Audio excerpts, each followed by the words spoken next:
ಪ್ರಭು ಯೇಸುವಿನಲ್ಲಿ ನನ್ನ ಪ್ರಿಯ ಸಹೋದರ ಸಹೋದರನೇ, ದೇವರ ಮಗನೇ, ದೇವರ ಮಗಳೇ, ಈ ಸುಂದರವಾದ ಬೆಳಗಿನ ಜಾವವು ನಾವು ಯೇಸುವನ್ನ ಪ್ರೀತಿಸುವ ಜಾವವಾಗಿದೆ.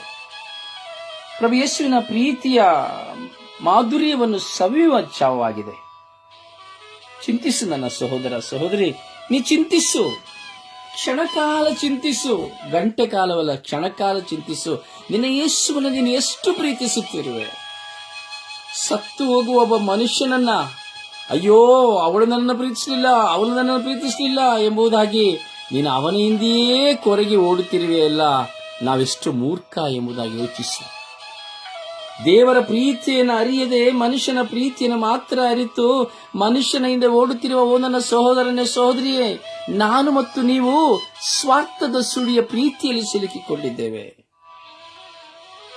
ಹೌದು, ಯಾವಾಗ ನಾವು ಮನುಷ್ಯನನ್ನು ಹೆಚ್ಚು ಪ್ರೀತಿಸ್ತೇವೆ ಅಲ್ಲಿ ಕಷ್ಟಗಳಿಗೆ ನಾವು ಹೊರೆಯಾಗ್ತೇವೆ, ಭಾರಕ್ಕೆ ನಾವು ಹೊರೆಯಾಗ್ತೇವೆ, ವೇದನೆಗೆ ನಾವು ಹೊರೆಯಾಗ್ತೇವೆ, ಕಣ್ಣೀರಿಗೆ ನಾವು ಹೊರೆಯಾಗ್ತೇವೆ. ಸತ್ಯ, ಮನುಷ್ಯನನ್ನು ನೀವು ಹೆಚ್ಚಾಗಿ ಪ್ರೀತಿಸಬೇಕಾದ್ರೆ ಅಲ್ಲಿ ಈ ಹೋರಾಟಗಳಿಗೆ ಸಿಕ್ಕದು ನೋವು, ಕಣ್ಣೀರು, ಭಾರ, ನಿದ್ರೆ ಬರೋದಿಲ್ಲ, ಊಟ ಮಾಡಕ್ಕಾಗೋದಿಲ್ಲ, ಹುಚ್ಚರಾಗ್ತೇವೆ, ಬೆಂಟಲಾಗ್ತೇವೆ.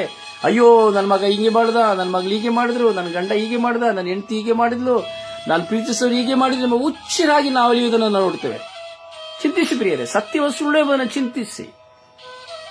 ನಮ್ಮ ಜೀವಿತದಲ್ಲಿ ನಾವು ಕೇವಲ ನರಮನುಷ್ಯರಾಗಿ ನರಮನುಷ್ಯನನ್ನೇ ಹೆಚ್ಚಾಗಿ ಪ್ರೀತಿಸ್ತಾ ಇದ್ದೇವೆ, ಆದರೆ ದೇವರನ್ನ ನಾವು ಪ್ರೀತಿಸ್ತಾ ಇಲ್ಲ. ನಾವು ದೇವರನ್ನ ಪ್ರೀತಿಸ್ತಾ ಇಲ್ಲ. ದೇವರನ್ನ ಪ್ರೀತಿಸಬೇಕು. ನಾವು ಯಾವಾಗ ದೇವರನ್ನ ಪ್ರೀತಿಸಲಿಕ್ಕೆ ನಾವು ಪ್ರಾರಂಭಿಸ್ತೇವೋ ಆಗ ದೇವರು ನಮ್ಮನ್ನ ಪ್ರೀತಿಸಲಿಕ್ಕೆ ಯಾರನ್ನಾದ್ರೂ ಕೊಡ್ತಾರೆ. ಆದರೆ ಆ ಕೊಡುವಂತ ಪ್ರೀತಿ, ದೇವರು ನಮಗೆ ಕೊಡುವಂತ ಪ್ರೀತಿ ಅತೀ ಶ್ರೇಷ್ಠವಾಗಿರುತ್ತದೆ, ಅತೀ ಶ್ರೇಷ್ಠವಾಗಿರುತ್ತದೆ. ಆ ಪ್ರೀತಿಯನ್ನು ನಾವು ಕಳೆದುಕೊಳ್ಳಬಾರದು. ಯಾವಾಗ? ನಮ್ಮ ಸ್ವಾರ್ಥದ ನಿಮಿತ್ತವಾಗಿ ಕಳೆದುಕೊಳ್ಳಬಾರದು. ನಾವು ದೇವರನ್ನ ಹೆಚ್ಚಾಗಿ ಪ್ರೀತಿಸುವಾಗ ನಮ್ಮನ್ನ ಪ್ರೀತಿಸುವಂತಹ ವ್ಯಕ್ತಿಯನ್ನು ದೇವರು ಕೊಡ್ತಾರೆ ಪ್ರಿಯರೇ. ಆದರೆ ಆ ಪ್ರೀತಿಯಲ್ಲಿ ಸ್ವಾರ್ಥವಿರುವುದಿಲ್ಲ, ಆ ಪ್ರೀತಿಯಲ್ಲಿ ಕೆಟ್ಟದಿರುವುದಿಲ್ಲ, ಆ ಪ್ರೀತಿಯಲ್ಲಿ ಮೋಸವಿರುವುದಿಲ್ಲ, ಆ ಪ್ರೀತಿಯಲ್ಲಿ ವಂಚನೆ ಇರುವುದಿಲ್ಲ. ಆದರೆ ನಾವು ಆ ಪ್ರೀತಿಯನ್ನ ಸ್ವಾರ್ಥವಾಗಿ ಉಪಯೋಗಿಸುತ್ತಾ ಆ ಪ್ರೀತಿಯನ್ನ ನಾವೇನ್ ಮಾಡ್ತೇವೆ? ಬ್ಲಾಕ್ ಮೇಲ್ ಮಾಡುತ್ತೇವೆ. ಅಥವಾ ಪ್ರೀತಿ ನಮ್ಮ ಮುಂದೆ ಇರುವಾಗ ಅದನ್ನು ತಿರಸ್ಕಾರ ಮಾಡುತ್ತೇವೆ, ಪರಿಹಾಸ್ಯ ಮಾಡುತ್ತೇವೆ. ಚಿಂತಿಸು ನನ್ನ ಸಹೋದರ ಸಹೋದರಿ, ಚಿಂತಿಸು. ಯಾಕೆಂದರೆ ನಾವು ಕಷ್ಟ ಸಂಕಷ್ಟಗಳಿಗೆ ಅನೇಕ ಸಾರಿ ಒಳಗಾಗುವುದು ಮನುಷ್ಯ ಪ್ರೀತಿಯ ನಿಮಿತ್ತವಾಗಿ. ಪ್ರೀತಿಸಬೇಕು. ಯೇಸು ಹೇಳ್ತಾರೆ, ನಿನ್ನ ನೆರೆಯವನನ್ನು ಪ್ರೀತಿಸು ಎಂಬುದಾಗಿ. ಗಂಡನ ಪ್ರೀತಿಸಲಿಕ್ಕೆ, ಹೆಂಡತಿನ ಪ್ರೀತಿಸಲಿಕ್ಕೆ, ಎಲ್ಲರನ್ನ ಪ್ರೀತಿಸಲಿಕ್ಕೆ ಹೇಳ್ತಾರೆ. ಆದರೆ ಯೇಸು ಹೇಳ್ತಾ ಇದ್ದಾರೆ, ನನಗಿಂತ ಹೆಚ್ಚಾಗಿ, ದೇವರಿಗಿಂತ ಹೆಚ್ಚಾಗಿ ಗಂಡನನ್ನಾಗಲಿ, ಹೆಂಡತಿಯನ್ನಾಗಲಿ, ಮಕ್ಕಳನ್ನಾಗಲಿ ಯಾರನ್ನು ಪ್ರೀತಿಸಬೇಡ ಎಂಬುದಾಗಿ. ಯಾಕೆಂದರೆ ಅವರಿಂದ ನೋವು ತಪ್ಪಿದ್ದಲ್ಲ. ಚಿಂತಿಸು, ಚಿಂತಿಸು. ಯಾಕೆಂದರೆ ಕೀರ್ತನೆಗಾರ ಹೇಳ್ತಾನೆ 71ನೇ ಅಧ್ಯಾಯದಲ್ಲಿ 20ನೇ ವಚನದಲ್ಲಿ, ಕೀರ್ತನೆಗಾರ ನನ್ನನ್ನು ನಿಮ್ಮನ್ನು ನೋಡಿ ಹೇಳ್ತಾ ಇದ್ದಾನೆ, ದೇವರಲ್ಲಿ ಪ್ರಾರ್ಥಿಸಿ ಹೇಳ್ತಾ ಇದ್ದಾನೆ, ದೇವರೊಂದಿಗೆ ಮಾತನಾಡಿ ಹೇಳ್ತಾ ಇದ್ದಾನೆ, ದೇವಾ ಈಡು ಮಾಡಿದ ಎನ್ನನ್ನು ಕಷ್ಟ ಸಂಕಷ್ಟಗಳಿಗೆ. ಯಾಕೆ ದೇವರ ಕಷ್ಟ ಸಂಕಷ್ಟಗಳಿಗೆ ಈಡುವ? ಯಾವಾಗ? ನಾವು ದೇವರನ್ನ ಮರೆತು ಬಿಡುವಾಗ, ದೇವರನ್ನು ತೊರೆದು ಬಿಡುವಾಗ, ದೇವರಿಂದ ದೂರ ಆಗುವಾಗ, ದೇವರ ಆಜ್ಞೆಗಳನ್ನ ತಿರಸ್ಕರಿಸುವಾಗ. ಹೌದು ಪ್ರಿಯರೇ, ಕಷ್ಟ ಸಂಕಷ್ಟಗಳು ಅವಾಗ ನಮಗೆ ಬರ್ತದೆ. ಯಾತಕ್ಕೆ? ನಾವು ದೇವರನ್ನ ಹೆಚ್ಚಾಗಿ ಪ್ರೀತಿಸುವುದಕ್ಕಾಗಿ, ದೇವರ ಹಿಂದೆ ನಾವು ಓಡುವುದಕ್ಕಾಗಿ, ದೇವರ ಪ್ರೀತಿಯಲ್ಲಿ ನೆಲೆಗೊಳ್ಳುವುದಕ್ಕಾಗಿ. ಚಿಂತಿಸು ನನ್ನ ಸಹೋದರ ಸಹೋದರಿ, ನೀ ಚಿಂತಿಸು.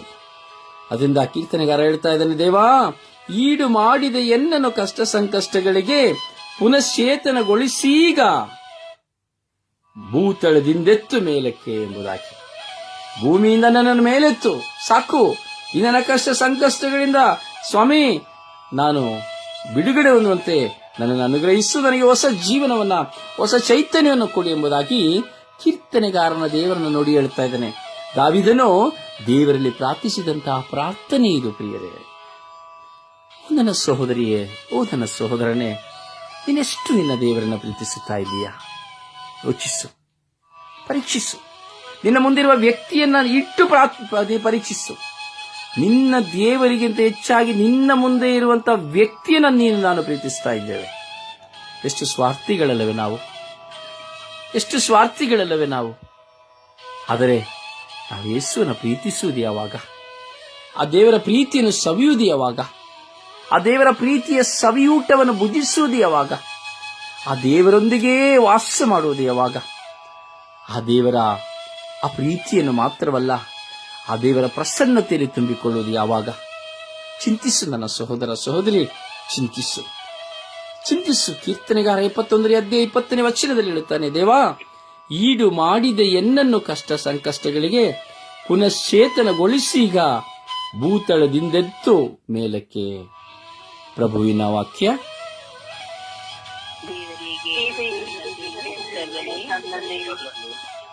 ಕೀರ್ತನೆಗಳು 71ನೇ ಅಧ್ಯಾಯ ವಾಕ್ಯ 20. ದೇವ ಈಡು ಮಾಡಿದೆನನ್ನು ಕಷ್ಟ ಸಂಕಟಗಳಿಗೆ ಪುನಶ್ಚೇತನಗೊಳಿಸಿದ ಭೂತಾಳದಿಂದೆತ್ತು ಮೇಲಕ್ಕೆ. ಪ್ರಭುವಿನ ವಾಕ್ಯ. ದೇವರಿಗೆ ಕೃತಜ್ಞತೆ ಸಲ್ಲಲಿ.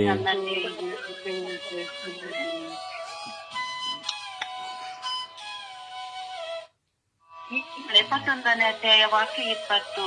ದೇವ ಈಡು ಮಾಡಿದೆ ಎನ್ನನ್ನು ಕಷ್ಟ ಸಂಕಟಗಳಿಗೆ ಪುನಶ್ಚೇತನಗೊಳಿಸೀಗ ಭೂತಾಳದಿಂದೆತ್ತು ಮೇಲಕ್ಕೆ. ಪ್ರಭುವಿನ ವಾಕ್ಯ. ದೇವರಿಗೆ ಕೃತಜ್ಞತೆ ಸಲ್ಲಲಿ. ಕೀರ್ತನೆ 71ನೇ ಅಧ್ಯಾಯ 20ನೇ ವಾಕ್ಯ. ದೇವ ಈಡು ಮಾಡಿದೆ ನಿನ್ನನ್ನು ಕಷ್ಟ ಸಂಕಟಗಳಿಗೆ ಪುನಶ್ಚೇತನಗೊಳಿಸೀಗ ಭೂತಗಳಿಂದೆತ್ತು ಮೇಲಕ್ಕೆ. ಪ್ರಭುವಿನ ವಾಕ್ಯವಿದು. ದೇವರಿಗೆ ಕೃತಜ್ಞತೆ ಸಲ್ಲಲಿ.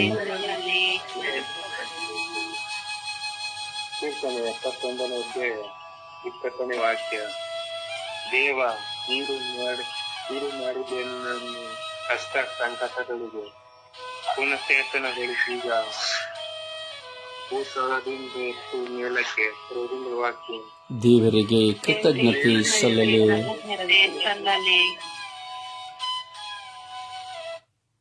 ಅಪ್ಪ ತಂದೆ, ಸ್ತೋತ್ರ ರಾಜ, ವಂದನೆಗಳ ರಾಜ. ಕೋಟ್ಯಾನುಕೋಟಿ ಸ್ತೋತ್ರಗಳು, ಕೋಟ್ಯಾನುಕೋಟಿ ವಂದನೆಗಳು ರಾಜ. ಯೇಸುವೇ, ಈ ಬೆಳಗಿನ ಸುಪ್ರಭಾತದಲ್ಲಿ ನಿಮ್ಮ ಮುಂದೆ ಕುಳಿತು ಈ ದಿನದ ಈ ಚಿಂತನೆಯಲ್ಲಿ ನಾವು ಧ್ಯಾನಿಸುತ್ತಾ ಇದ್ದೇವೆ ರಾಜ. ಕರುಣಿಸಿರಿ ರಾಜ. ಯೇಸುವೆ, ನಿಮಗಿಂತ ಹೆಚ್ಚಾಗಿ ಮನುಷ್ಯನನ್ನು ಪ್ರೀತಿಸಿ ಹಿಂಬಾಲಿಸುವ ಈ ನಮ್ಮ ಜೀವನದ ಕ್ಷಣಗಳನ್ನ ಅನುಗ್ರಹಿಸಿರಿ ರಾಜ. ಹೆಚ್ಚೆಚ್ಚಾಗಿ ನಿಮ್ಮನ್ನು ಪ್ರೀತಿಸುವಂತೆ ಮಾಡಿರಿ. ಮನುಷ್ಯ ಪ್ರೀತಿಗೆ, ಸುಲಿಗೆ, ಕಷ್ಟಕ್ಕೆ ಈಡಾಗಿ, ಅವಮಾನಕ್ಕೆ ಈಡಾಗಿ ಕುಗ್ಗಿ ಹೋಗಿರುವ ನಾವು ನಿಮ್ಮನ್ನು ಹೆಚ್ಚೆಚ್ಚಾಗಿ ಪ್ರೀತಿಸಿ ಬಾಳುವ ಕೃಪೆಯನ್ನು ಕರುಣಿಸಿರಿ ರಾಜ. ಈ ಬೆಳಗಿನ ಜಾವದಲ್ಲಿ ಈ ಚಿಂತನೆಯಲ್ಲಿ ಒಂದಾಗಿರುವಂಥ ನಿಮ್ಮ ಮಕ್ಕಳಾಗಿರುವ ನಮ್ಮೆಲ್ಲರ ಮೇಲೆ ನಿಮ್ಮ ದಿವ್ಯ ಪ್ರಸನ್ನತೆಯನ್ನು ಕಳುಹಿಸಿರಿ ರಾಜ. ನಾವು ಕೈಗೊಳ್ಳುವ ಕೆಲಸಗಳನ್ನು ಆಶೀರ್ವದಿಸಿರಿ. ನಮ್ಮ ಮಕ್ಕಳು, ಕುಟುಂಬ, ಮರಿಮಕ್ಕಳೆಲ್ಲರನ್ನು ಆಶೀರ್ವದಿಸಿರಿ ರಾಜ. ನಮ್ಮನ್ನು ಪ್ರೀತಿಸುವವರನ್ನ, ದ್ವೇಷಿಸುವವರನ್ನ, ತಿರಸ್ಕರಿಸುವವರನ್ನ ಆಶೀರ್ವದಿಸಿರಿ ರಾಜ. ನಮಗೆ ಉದಾರತೆಯ ಕರಗಳನ್ನು ಚಾಚುವವರನ್ನ ಆಶೀರ್ವದಿಸಿರಿ ರಾಜ. ಯೇಸುವೇ, ಈ ದಿನದ ಪ್ರಯಾಣಗಳನ್ನು ಆಶೀರ್ವದಿಸಿರಿ. ಕಣ್ಣೀರಿನಿಂದ, ದುಃಖದಿಂದ ಬಳಲುತ್ತಿರುವಂತಹ, ವೇದನೆಯಿಂದ, ಸಾಲಗಳಿಂದ, ರೋಗಗಳಿಂದ ಕತ್ತರಿಸುತ್ತಿರುವಂತಹ ಎಲ್ಲ ಮಕ್ಕಳಿಗೆ ಸಾಂತ್ವನವನ್ನು ಕರುಣಿಸಿರಿ. ಒಡೆದು ಹೋದ ಕುಟುಂಬಗಳನ್ನು ಒಂದಾಗಿಸಿರಿ. ಪತಿ ಪತ್ನಿಯರ ದಾಂಪತ್ಯ ಜೀವಿತವನ್ನು ಅಭಿಷೇಕಿಸಿರಿ.